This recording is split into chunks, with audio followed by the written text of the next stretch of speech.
Podium లేకపోతే కొంచెం మాట్లాడడం కష్టం నాకు. అంటే ఎలా ఉందంటే నగ్నంగా ఉన్నట్టుంది పోడియం లేకపోతే. కొంచెం అందరూ మీరు దయచేసి వస్తే let me have an interaction. అంటే నా జీవితంలో మొట్టమొదటిసారిగా ఎప్పుడు చేశాను ఇంత, నాకు పొలిటికల్ ఇంటరాక్షన్ చేశాను కానీ మీడియా మిత్రులతోటి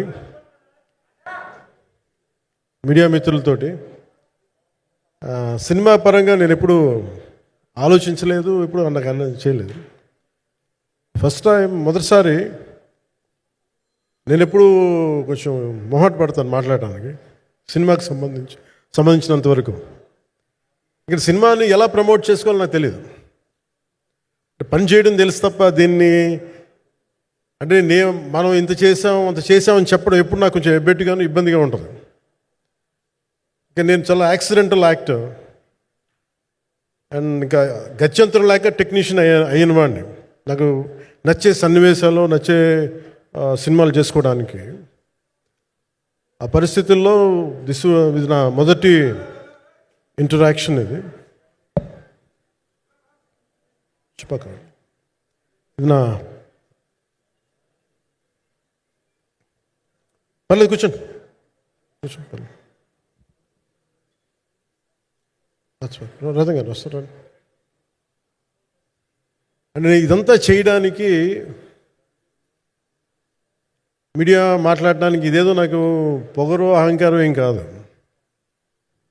సినిమా గురించి నాకు చెప్పుకోవడం ఎబ్బెట్టుకోవడం, ఏం మాట్లాడాలో తెలియక చెప్తే ఎక్కువైపోద్దా చెప్తే తక్కువ అయిపోద్దా అని. కానీ ఈ పర్టికులర్ ప్రెస్ మీట్ ఎందుకు పెట్టానంటే రత్నం గారి కోసం పెట్టాను. అంటే సినిమా బతకాలి అంటే ఈవినింగ్ ఆడియో ఫంక్షన్ పెట్టుకొని మళ్ళీ ప్రెస్ మీట్ దేనికంటే మళ్ళీ నాకు మీతో ఇంటరాక్ట్ అయ్యే అవసరం, ఫంక్షన్ తర్వాత ఉండకపోవచ్చేమో అని చెప్పేసి అదొకటి మేజర్ ఒక ఇది కన్సర్న్. అదొకటి అంటే రత్నం గారు అంటే ఈవినింగ్ చెప్దాం అనుకున్నా, బట్ స్టిల్ ఇప్పుడే చెప్పేస్తున్నాను ఈ మాట. త్రివిక్రమ్ గారు రాసిన ఒక డైలాగు అజ్ఞాతవాసిలో, ఒక చిన్నపాటి సౌకర్యం కోసం, ఇక్కడ మీరు కూర్చున్న ఒక చిన్నపాటి కుర్చీ కోసం ఒక యుద్ధమే చేయాల్సి వస్తుంది. అలాంటిది ఒక సినిమాని చేయడం అంటే ఎన్నిసార్లు మినీ యుద్ధాలు చేయాలి, ఆర్థికంగా కావచ్చు, క్రియేటివ్గా కావచ్చు, వీటన్నిటికీ సంబంధించి. అలాంటిది నేను ఎప్పుడు కూడా సినిమాల్లోకి రాకముందు రత్నం గారు లాంటి వ్యక్తి నా ప్రొడ్యూసర్ అయితే బాగుండు అనుకున్నాను. భారతదేశానికి పాన్ ఇండియా సినిమాని, ముఖ్యంగా రీజనల్ సినిమాని జాతీయ స్థాయిలో తీసుకెళ్ళిన వ్యక్తి ఆయన. తమిళ సినిమాని చాలా ఛాలెంజింగ్ తెలుగులో డబ్ చేసి దాన్ని స్ట్రైట్ సినిమాలతో సమానంగా ఆడేంత సత్తా చూపించిన వ్యక్తి. Film industry creative ability, creative potentiality పెంచిన వ్యక్తి. ఈ సినిమా చాలా ఒడిదుడుకులు ఎదుర్కొంది, 2 కరోనా పరిస్థితులు ఎదుర్కొంది. అన్నిటికీ మధ్యలో సినిమా మన క్రియేటివ్గా కొంత ఇబ్బంది ఎదుర్కొంది. అల్టిమేట్ ఆబ్జెక్టివ్ సినిమా బాగా రావాలని, నేను ఎప్పుడేం చేసినా సినిమా బాగా రావాలనుకుంటాను.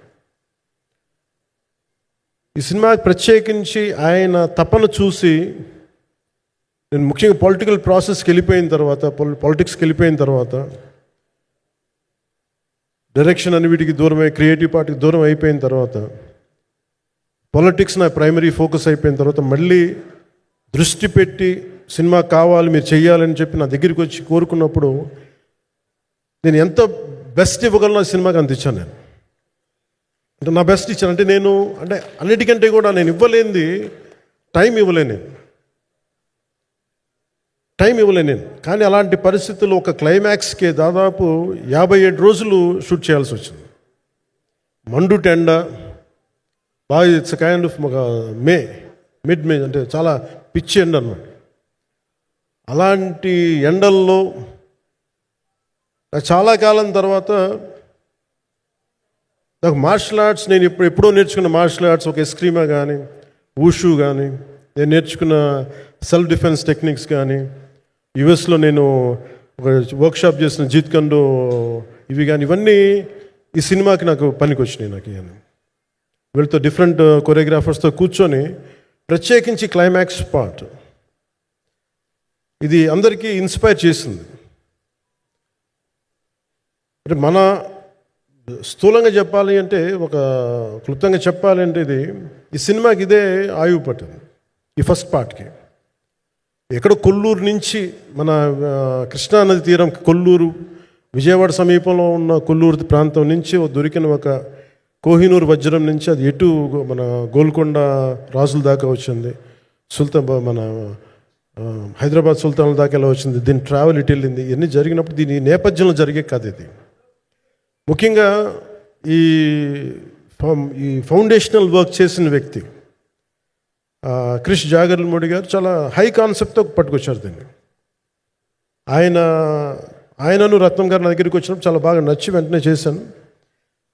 చేసిన తర్వాత ఒక్కొక్కటి కరోనా నిజంగా ఇంపాక్ట్ వచ్చింది. అంటే ఎలా ఉండదంటే, ఎంత హార్డ్గా ఉండదంటే ఇండస్ట్రీ, అది ఎవరిని తప్పు పట్టలేము. ఒకప్పుడు ఆయన వెంట చుట్టిన నిర్మాతలు, ఆయన వెంట తిరిగిన డిస్ట్రిబ్యూటర్స్, హీరోస్ అందరికీ అలాంటి వాళ్ళకి ఒక నిర్మాతగా ఆయన తపన పడుతుంటే నాకు అంటే ఆయన కోసం ఖుషి తీస్తున్నప్పుడు కానీ ఆయనతోటి ఎంత సౌకర్యం ఇచ్చారంటే, అసలు మాకు 1 month ముందు ప్రీ ప్రొడక్షన్ అయిపోయి నాకు అంత సౌకర్యాన్ని ఇచ్చారు. నేను కంపోజ్ చేసిన యాక్షన్ సీక్వెన్సెస్ కానీ ఫైట్స్ కానీ ఖుషీకి నాకు ఆల్రెడీ ఒక 1 month 1.5 month థియేటర్ నాకు ఇచ్చేసి, మన సురేష్ ఎఫెక్ట్స్ థియేటర్ మొత్తం ఇచ్చి నాకు అంత లగ్జరీ ఇచ్చిన వ్యక్తి ఆయన నలిగిపోతుంటే నాకు నిజంగా చాలా బాధేస్తుంది. ఒకసారి it is not about money, it's not about success, it's about standing by hmm you trust, who stood for the people, who stood for the industry. నాకు ఎందుకు ఇది మీతో పంచుకోవాలనిపించింది. సినిమా ఎంత విజయం ఇది నాకు నిజంగా తెలియదు, ఎందుకంటే నేను ఇట్లా అనుకోవచ్చు ఇంకోలా కానీ ఒక్కటి మటుకు చాలా సిన్సియర్గా చెప్పగలను. Krish came out with very good concept, చాలా హై కాన్సెప్ట్ పట్టుకొచ్చారు. కొంత వ్యక్తిగత కారణాలు, కొన్ని ప్రొఫెషనల్ కారణాలు ఆయన ప్రాజెక్టుకి బయటికి వెళ్ళినా కానీ దీన్ని ఫౌండేషనల్ వర్క్ చేసిన క్రిష్ గారికి మనస్ఫూర్తిగా నా హృదయపూర్వక ధన్యవాదాలు తెలియజేస్తాను మా అందరి తరఫున. అలాగే తర్వాత స్టెప్ ఇన్ అయింది మన జ్యోతికృష్ణ గారు. నేను ఖుషి సినిమా చేస్తున్నప్పుడు అప్పుడే లండన్ ఈ ఫిల్మ్ మేకింగ్ కోర్స్ చేసి మన డైరెక్షన్లో ఇన్స్టిట్యూట్ అంతేనా డైరెక్షన్ కదా, ఫిల్మ్ మేకింగ్ కోర్స్ చేసి అప్పుడే గ్రాడ్యుయేట్ అయ్యి వచ్చి అప్పటి నుంచి ఉన్నప్పుడు బట్ యాక్చువల్ తనతో మాట్లాడుతుంటే మోస్ట్ సెన్సిబుల్ డైరెక్టర్ అనిపించారు. ఈ ఒక టైంలో ఏమనిపించిందంటే, బయట ఉన్న మాటలు కానీ అసలు సినిమా వస్తుందా లేదా బయటికి అని ఉండేది. కానీ మాకు ఎప్పటికప్పుడు నీరసం పడిపోయినప్పుడల్లా నాకు నీరసం వచ్చేసేది. సినిమా అవ్వదా అనుకున్నప్పుడల్లా దీనికి ప్రాణవాయువునిచ్చిన వ్యక్తి కీరవాణి గారు. ప్రతిసారి నేను వర్క్ చేసి ఎందుకంటే సినిమా చివరి దాకా నేను నమ్మను ఎప్పుడు. నేను ఒక సినిమాని నేనేం నమ్ముతాను, చిన్నప్పటి నుంచి వెరీ ఫార్మేటివ్ ఇయర్స్లో నుంచి కూడా ఒక మంచి సినిమా గురించి నేను మాట్లాడక్కర్లా, రిలీజ్ అయితే బాగా లేకపోతే ఎలాగ మాట్లాడక్కర్లా. అందుకే నేను ఎప్పుడు సినిమా క్వాలిటీ మీద దృష్టి పెడతాను తప్ప ఇంక మిగతా వాటి మీద మాట్లాడను. అందుకే నాకు ఎప్పుడు ఈ మాట్లాడటం అనే దాని మీద ఎప్పుడు దృష్టి పెట్టలేం. కానీ ఫస్ట్ టైం ఈ సినిమాకి చాలా అవసరం అనిపించింది. ఎందుకంటే ఒక నిర్మాతలు కనుమరుగవుతున్న ఈ సమయంలో ఒక బలమైన సినిమా తీసి ఒడిదుడుకుల్ని తట్టుకోగలిగి ఒక నిర్మాత కనుమరుగవ్వకూడదు. ఆయన పక్కన ఏది ఉండాలో అండగా ఉండాలని చెప్పేసి నేను అన్నీ వదిలి, ఇంత బిజీ షెడ్యూల్స్ అన్నీ వదిలేసి, ఒకవైపు నన్ను నా ప్రత్యర్థులు తిడుతున్నా కానీ, సినిమాలకు వెళ్ళిపోయిన తిడుతున్నా కానీ, ఇదేంటంటే నాకు అన్నం పెట్టింది ఇది నాకు నా సినిమా పరిశ్రమ. అంటే ఇక్కడున్న మిత్రులందరూ కూడా చాలామందికి నేను ఇండివిజువల్ ఇంటర్వ్యూస్ ఇచ్చాను. నేను చాలాసార్లు నాగేంద్ర కానీ మీరు కానీ చాలామందికి, వీళ్ళందరికీ చాలామందికి నేను వ్యక్తిగతంగా తెలుసు. కాకపోతే నాకు సినిమా అంటే నేను సినిమా గురించి ఎక్కువ చెప్పలేక ఎక్కువ మాట్లాడలేను. కానీ బట్ నాకు నిజంగా సినిమా మీద అపారమైన గౌరవం, సినిమా మీద అపారమైన ఆసక్తి, నాకు ప్రాణవాయువు అది. Story telling is a necessity for all each and every individual. So cinema అది మనకి కల్పిస్తుంది, సినిమా మనకి అలాంటి. కానీ ఈ సినిమా ప్రత్యేకించి చాలా ఛాలెంజింగ్ సర్కమ్స్టాన్సెస్లో, చాలా ఒడిదుడుకుల్లో, యాడ్వర్స్ కండిషన్స్లో కూడా మనస్ఫూర్తిగా దీన్ని ముందుకు తీసుకెళ్ళి, ఆర్థిక ఇబ్బందులు ఎన్ని వచ్చినా కానీ, అంటే నాకు పొలిటికల్గా పేరుండొచ్చు, దేశవ్యాప్తంగా నేను తెలిసి ఉండొచ్చేమో, కానీ సినిమా పరంగా వచ్చేటప్పుడు నేను చాలా హీరోస్తో కంపేర్ చేస్తే వెరీ వాళ్ళందరికంటే చాలా తక్కువ నేను. సో దానికి ఉండే ఇబ్బందులు దానికి ఉంటాయి. మిగతా వాళ్ళకి బిజినెస్ అయినందుకు నాకు బిజినెస్ అవ్వదు, వాళ్ళకి వచ్చినందుకు నాకు రాకపోవచ్చు. ఎందుకంటే నా దృష్టి, నా కాంపిటేటివ్నెస్ ఎప్పుడు నేను సినిమాల మీద పెట్టలేదు. నేను ఇప్పుడు సొసైటీ పొలిటికల్ ప్రాసెస్ పెట్టాను, కానీ ఎప్పుడు సినిమా మీద నేను ఎంత ఉండాలనేది నేను ఎప్పుడు పెట్టలేదు. నేను ఎప్పుడు చాలాసార్లు మన నాగేంద్ర కానీ మిగతా మన సూపర్ హిట్ మన కీర్తిశేషులు బిఆర్ రాజు గారు చనిపోయానికి ఇంటర్వ్యూస్లో కూడా ఉంటుంది. ఈ చిత్ర పరిశ్రమ చాలామంది హీరోస్ ఉంటారు, వాళ్ళలో నేను వన్ ఆఫ్ ది హీరో అంతే. నాది ఒక సంవత్సరంలో ఒక ఫ్రైడే, ఒక థర్స్డే రిలీజ్ అవుతుంది అంతే, అంతకుమించి తప్ప ఇది అందరి పరిశ్రమ, అందరూ రావాలి అలాంటిది నేను కోరుకునేవాడిని నేను. సో దాంట్లో భాగంగా రత్నం గారు లాంటి నిర్మాత బతికుండాలి, రత్నం గారి నిర్మాతకి ఇబ్బందులు కలగకూడదని చెప్పి లాస్ట్ మినిట్లో ఇంక చూసిన తర్వాత I stepped in to it. నేను భుజాల మీదకి తీసుకున్నాను ఇది. క్లైమాక్స్ని ఎలా భుజాల మీదకి అంటే, ఎందుకంటే ముఖ్యంగా ఇక్కడ ఇది ఇంకొక బలమైన స్టార్ కాస్టింగ్ చాలా బాగా చేశారు ఆయన. ముఖ్యంగా బాబీ డియోల్ గారిని అంటే ఈరోజు చూస్తుంటే నాకు అదే అనిపించింది. ఈరోజు మన ప్రెస్ మీట్ కూడా నేను వచ్చాను. పాపం అందరూ ఎంత బిజీగా ఉన్నారని రాత్రి కొన్ని రాత్రుల నుంచి నిద్రలేదు.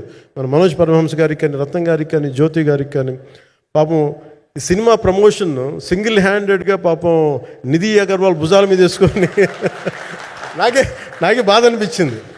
పాపం ఒక అమ్మాయి తన కెరీర్ తను చూసుకోవాల్సిన అమ్మాయి కూర్చోబెట్టి నాకే సిగ్గు అనిపించింది. I have to truly appreciate you.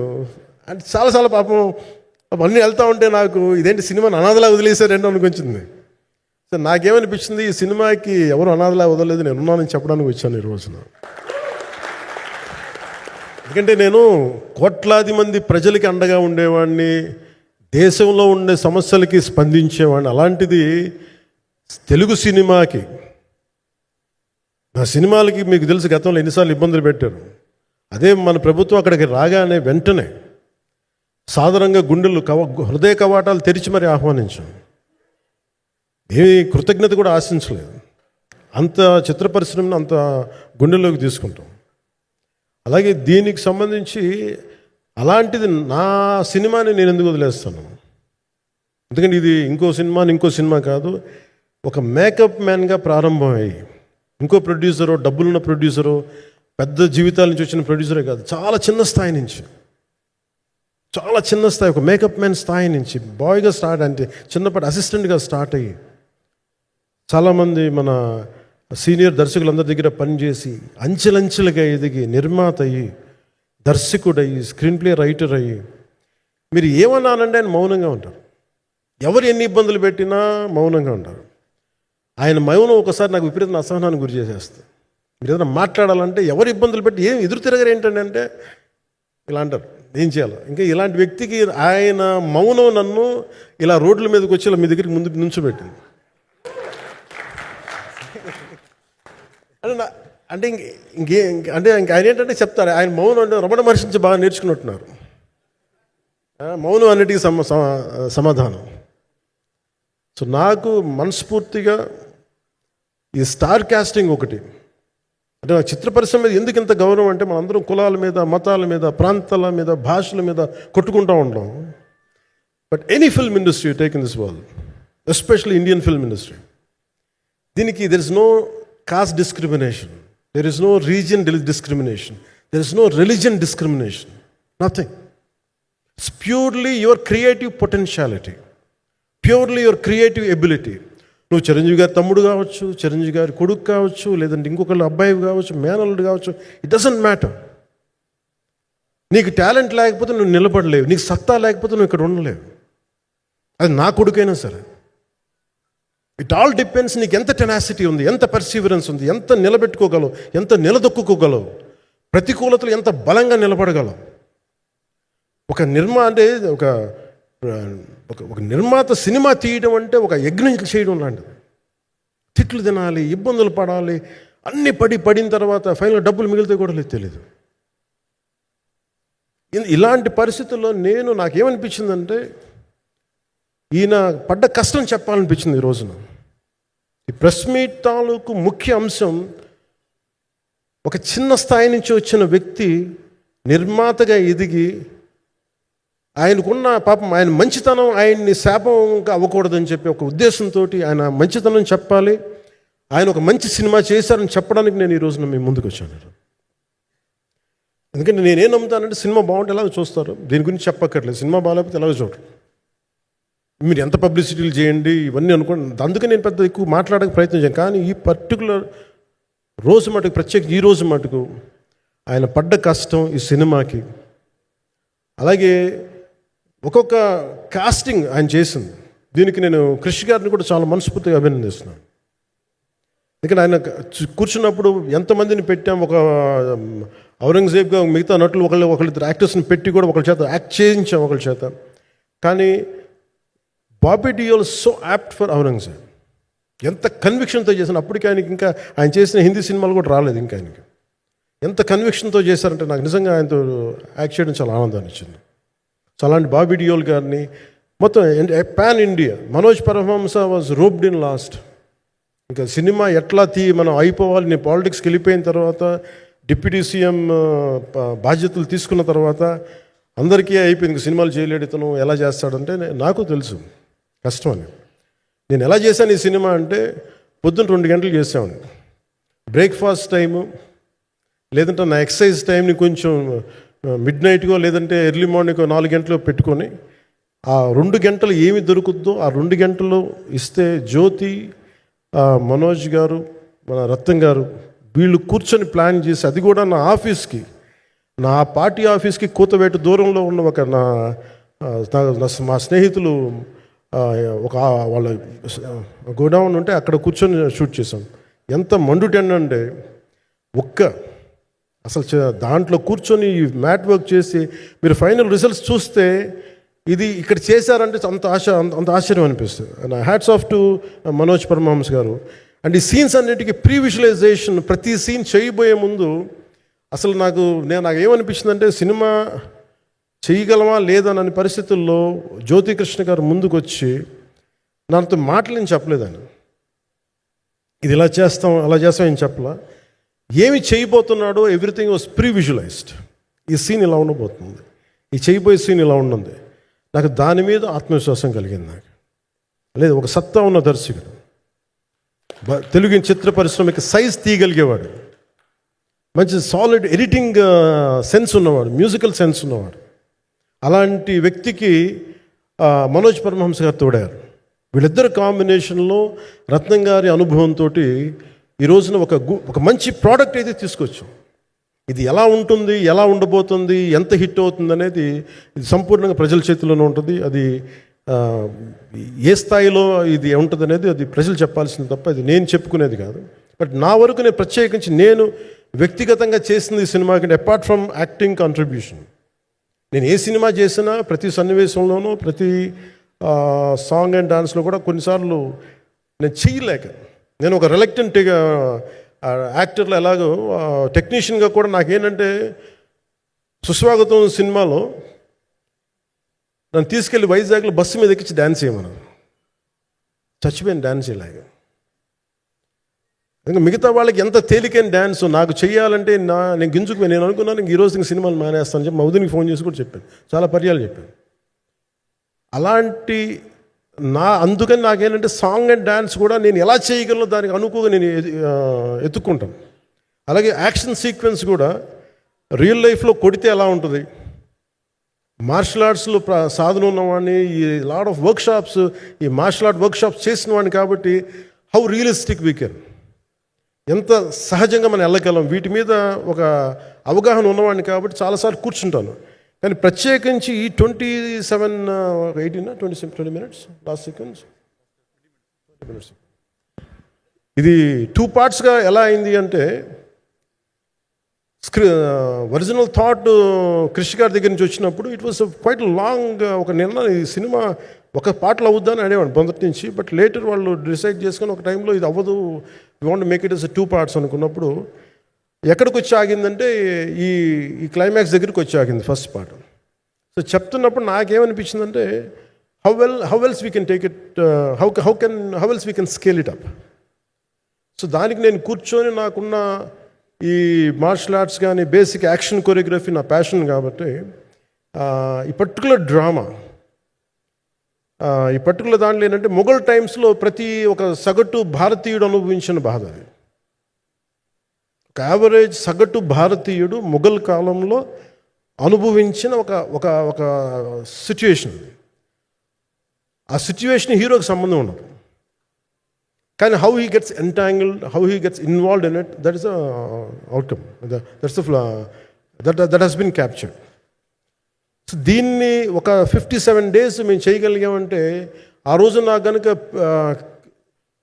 మన జ్యోతి గారు ఉండింటే పక్కన, maybe out done it in at least ఒక 50% ఆఫ్ ఇట్.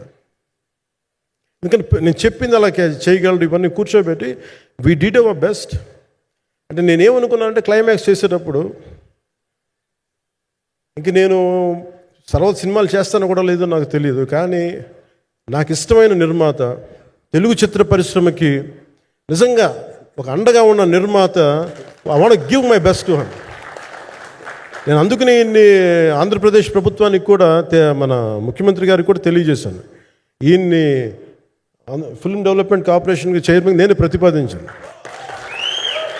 అంటే నాకేంటంటే I don't want it to be a political, ఆయన నా నిర్మాతని కాదు, ఈయన అందరు హీరోలతో తీశారు, ఈయన పాన్ ఇండియాలో ప్రతి ఒక్కరు తెలిసి ఈయనంటే.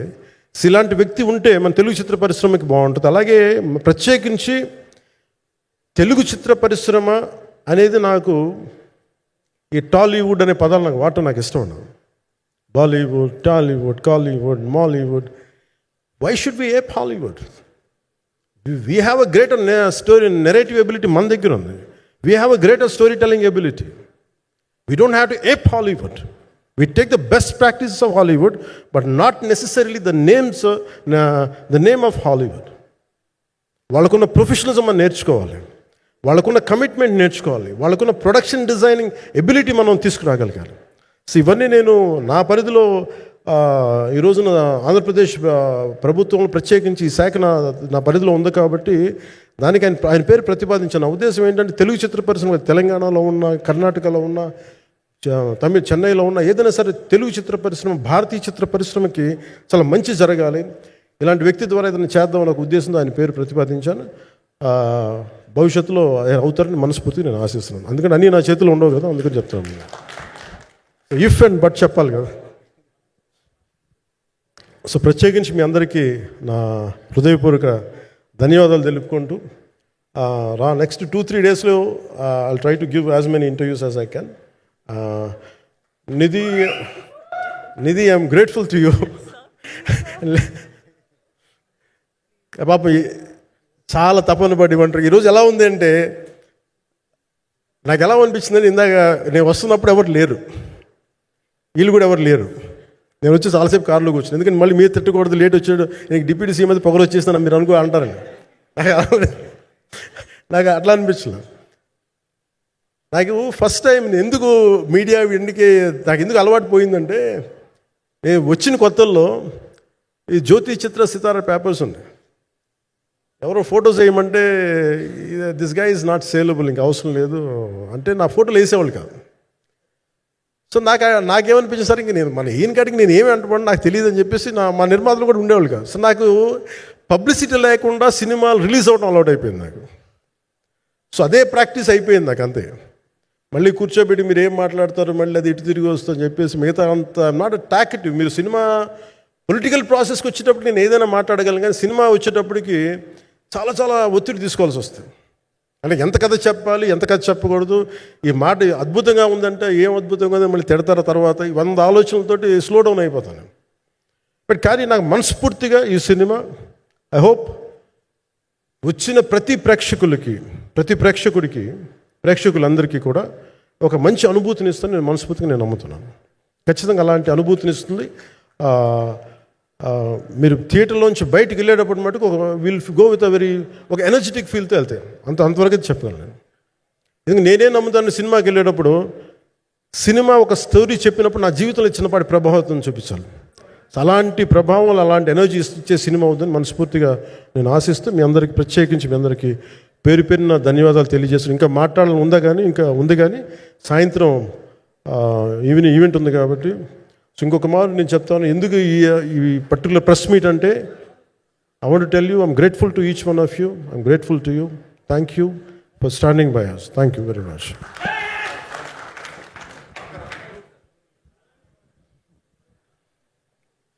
మీడియా మిత్రులందరికీ మరొకసారి ధన్యవాదాలు తెలియజెప్తూ ఉన్నాము. సో ఏం రత్నం గారు presence and mega Surya productions banner పైన వస్తున్నటువంటి ఫిల్మ్